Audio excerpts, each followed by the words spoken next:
You know, there ought to be rules about which rooms are allowed to be used for these stinking forensic contests. Like, no rooms are allowed to be used that might be a distraction for the judges. Or, the only people who may judge are those who have already been taught about the birds and the bees. So now you're looking at me?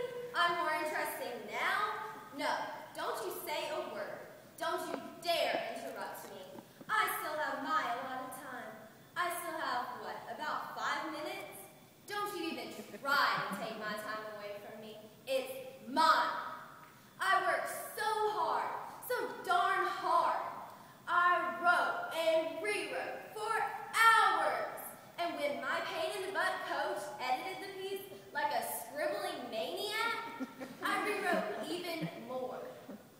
And then I memorized and memorized for weeks. It doesn't come easily to me like Clarence Darrow over there. Yeah, that kid, the one who went first. I mean, who does he think he is anyway? With his perfect suit and his preppy little tie, and his dusters and his pincers. I mean, police. I bet it was a snap for Lawyer Boy over there to memorize his original oratory. But me? I worked my tail off. But you judges listened to Clarence Darrow, didn't you? You didn't resort to gawking at sperm posters during his speech. And every single stinking competition, you judges picked someone like Clarence Darrow over there because he's so squeaky clean, so la-di-da. Why not pick someone who's had to sit through millions of these stupid contests and watch everyone win except her? Huh? Oh, I know. It's not if you win that matters, it's how you play the game.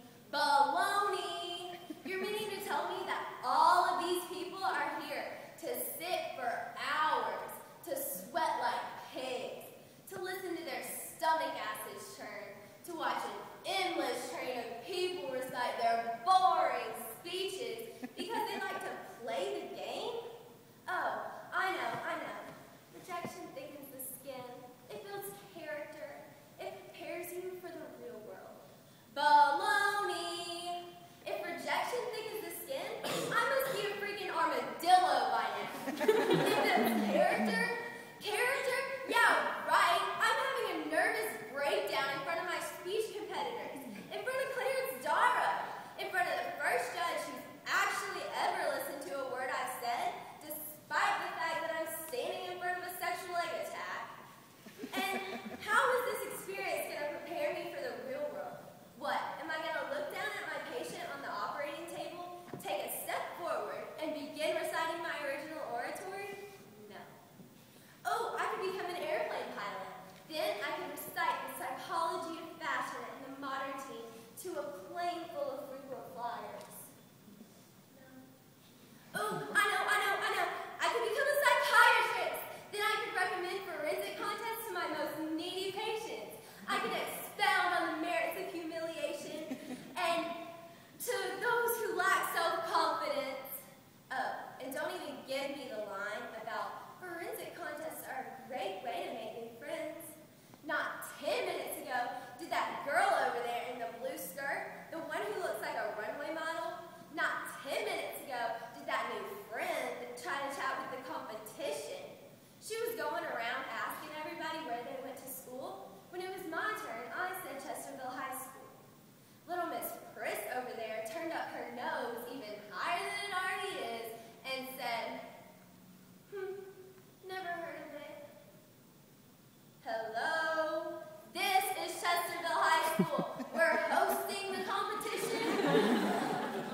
And you want to know the worst part? I don't even hate you guys. I should, but I don't. Not even Clarence Darrow. Not even Miss Nose in the ozone layer.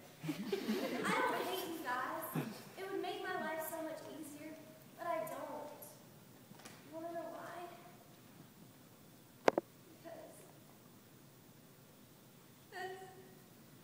Because I want to be just like you. I want to be able to dress in success and not feel like I'm in someone else's body. I want to be able to walk into a room full of strangers and be able to start a conversation, even if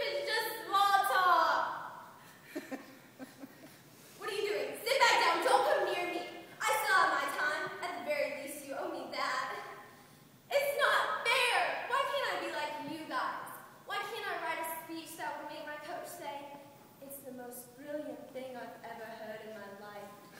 So real, so